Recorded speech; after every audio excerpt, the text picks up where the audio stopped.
നമസ്കാരം. സല്ലൂസ് മുംബൈയിലേക്ക് എല്ലാവർക്കും സ്വാഗതം. ഇന്നുണ്ടാക്കുന്നത് ഒരു പാൽക്കട്ടിയാണ്. പാൽക്കട്ടി ഉണ്ടാക്കുന്നത് എൻ്റെ മോളാണ്.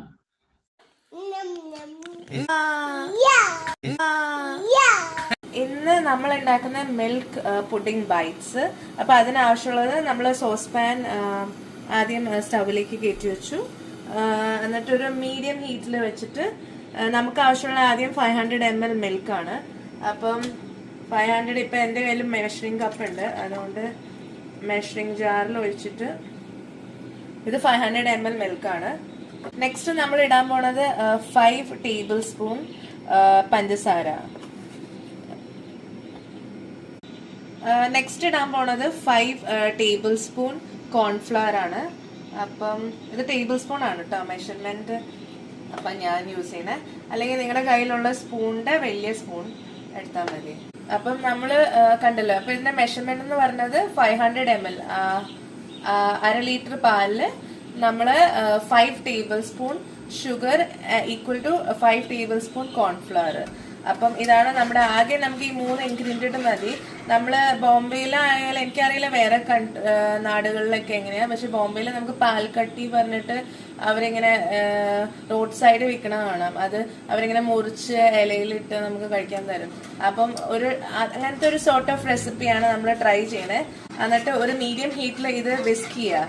ഇത് എന്തിനാന്ന് പറഞ്ഞാൽ വിസ്ക് ചെയ്യണേ നമ്മൾ കട്ടയാവാതിരിക്കാനാണ്. അപ്പം നമ്മൾ സാധാരണ കോൺഫ്ലവർ യൂസ് ചെയ്തിട്ടുള്ളവർക്ക് അറിയാം, കോൺഫ്ലവർ ഇട്ട് കഴിയുമ്പോൾ അത് തിക്കാവും. പിന്നെ ഈസി സ്റ്റെപ്പാണ് ഇത് വിസ്ക് ചെയ്യുക. അത് കഴിഞ്ഞ് ഞാൻ മുമ്പോട്ടുള്ള സ്റ്റേജ് കാണിച്ചു തരാം. ഇപ്പം ഒന്ന് അടുത്ത് കാണിച്ചു തരാം ഞാൻ എങ്ങനെയുണ്ടെന്ന്. ഇത് കണ്ടോ, നമ്മുടെ ഒരു കുറുക്ക് പരുവായിട്ടുണ്ട്. അപ്പം ഒന്ന് ശ്രദ്ധിച്ചതിനെ ഇപ്പം നോക്കൂ, ബോയിലിംഗ് പോയിന്റ് എത്തിയിട്ടുണ്ട്, ബബിൾസ് വരുന്നുണ്ട്. അപ്പം ബബിൾസ് വരുമ്പോൾ ഇതിനെ ലോ ഫ്ലെയിമിലാക്കിയിട്ട് ഒരു 3 to 4 മിനിറ്റ്സും കൂടെ നമുക്കൊന്ന് വിസ്ക് ചെയ്യാം. പാത്രത്തിലേക്ക് മാറ്റാം. പാച്ച്മെന്റ് പേപ്പറോ അല്ലെങ്കിൽ ബട്ടർ പേപ്പറോ അല്ലെങ്കിൽ ഇച്ചിരി ബട്ടറോ എന്തെങ്കിലും ഇട്ട് തേച്ച് ഒരു ടിന്നോ എന്തെങ്കിലും നമ്മൾ കേക്ക് ഉണ്ടാക്കണ ഒരു കേക്കിന്റെ പാത്രമോ അതിലിട്ടിട്ട് നമുക്ക് ഇതിനൊരു ഷേപ്പ് കൊടുക്കണം. അത് കഴിഞ്ഞാൽ നമുക്ക് ഇതിന് കൂളിംഗ് പ്രോസസ്സാണ് ഉള്ളത്, അത് ഞാൻ കാണിച്ചു തരാം. അപ്പം ഞാനിപ്പം യൂസ് ചെയ്യുന്നത് എൻ്റെ കയ്യിൽ സ്ക്വയറോ ആ സൈസ് ഇല്ല, അപ്പം ഞാൻ റൗണ്ട് ഷേപ്പിൻ്റെ ആണ് ടിന്ന് യൂസ് ചെയ്യണത്. അപ്പം ഇതിപ്പോൾ ഈ കേക്കിൻ്റെ പാത്രമാണ് ഞാൻ യൂസ് ചെയ്യണത്. പാച്ച്മെന്റ് ബട്ടർ പേപ്പർ ഇട്ടിട്ടുണ്ട്.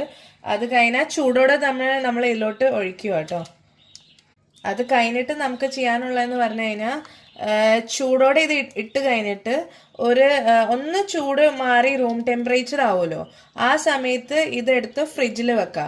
ഒരു 2 hours എങ്കിലും റെഫ്രിജറേറ്റ് ചെയ്യണം. ഫ്രീസ് ചെയ്യേണ്ട ആവശ്യമില്ല, റെഫ്രിജറേറ്റ് ചെയ്താൽ മതി. കോൺഫ്ലവർ ഉള്ളതുകൊണ്ട് അത് തിക്കാക്കാൻ ഹെൽപ്പ് ചെയ്യും. ബട്ട് നമ്മൾ ഓൺലി നോക്കേണ്ട കാര്യം എന്ന് പറഞ്ഞു കഴിഞ്ഞാൽ 2 hours ഞാൻ വെക്കാൻ പറഞ്ഞാൽ പോലും ഇപ്പൊ ഫ്രിഡ്ജ് ടു ഫ്രിഡ്ജ് എല്ലാവരുടെയും ടെമ്പറേച്ചർ ഡിഫറെൻ്റാ. അപ്പം അതൊന്ന് നല്ല കട്ടയായെന്ന് കണ്ടിട്ട് വേണം അത് എടുക്കാൻ. പുറത്ത് ഒരു ജെല്ലി പരുവായിരിക്കും ഇതിൻ്റെ ഒരു കൺസിസ്റ്റൻസി കഴിക്കണ സമയത്ത്. അപ്പൊ ഇതാണ് നമ്മളിപ്പം സെറ്റ് ആക്കി വെച്ചേക്കുന്നത്. സ്ക്വയർ പാത്രം ഉണ്ടെങ്കിൽ സ്ക്വയറിലേക്ക് ആക്കാം നമുക്ക്. പിന്നെ സെക്കൻഡ്ലി പറയാൻ ഇപ്പൊ ഫ്ലേവർ ആവശ്യമുള്ളവർക്ക് ഫ്ലേവർ ആഡ് ചെയ്യാം. ഇതിപ്പം ബേസിക് ആണ്, നമുക്ക് മിനിമം സാധനം കൊണ്ട് എങ്ങനെ ഇത് സെറ്റ് ചെയ്യാന്നുള്ള ഒരു ഓപ്ഷനാണ് ഇത്. ചിലവർക്ക് ഇനി പാലിന്റെ മാത്രം ഫ്ലേവർ ഇഷ്ടമില്ല, വാനില വേണം, അപ്പം വാനില ഇടാം. നമുക്ക് ഇച്ചിരി ഫ്യൂ ഡ്രോപ്സ് ഇട്ടാൽ മതി.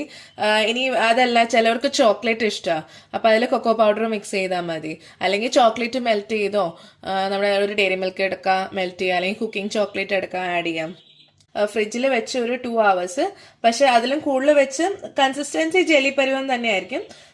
കൂളായി നല്ല കൃത്യം കൂളായി കൺഫേം ആയാൽ മാത്രം ഫ്രിഡ്ജിൽ നിന്ന് എടുക്കാം. നിങ്ങൾക്ക് ഇഷ്ടമുണ്ടെങ്കിൽ വേണമെങ്കിൽ നമ്മുടെ മിൽക്ക് പൗഡർ ഉണ്ടെങ്കിൽ അതിലോട്ട് ഇട്ടിട്ട് ഡസ്റ്റ് ചെയ്യുകയോ അല്ലെങ്കിൽ എന്താ പറയുക ഒന്ന് കോട്ടാക്കുക മിൽക്ക് പൗഡറിൽ, അപ്പോൾ ഒരു എക്സ്ട്രാ ഫ്ലേവർ വരും. ഇനി ഡെസിക്കേറ്റഡ് കോക്കനട്ടിൽ ഡ്രൈപ്പ് ചെയ്യണമെങ്കിൽ അങ്ങനെ ചെയ്യാം, നമുക്ക് സ്പ്രിങ്കിൾ ചെയ്യാം. അപ്പം അത് നിങ്ങളുടെ ഇഷ്ടമാണ്.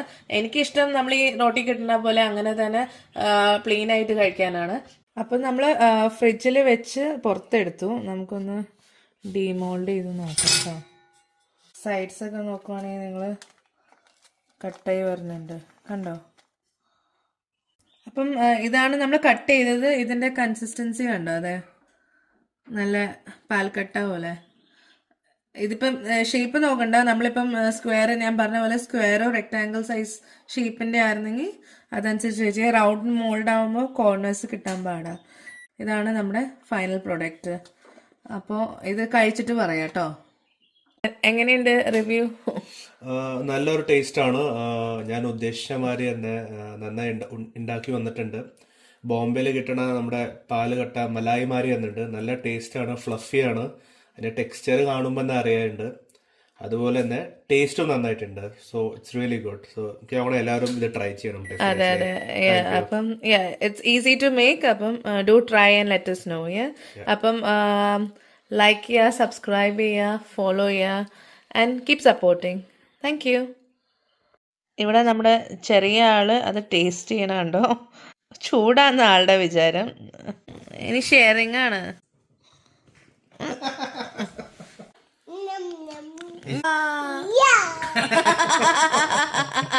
അപ്പം അപ്രൂവ് ആയി. യം.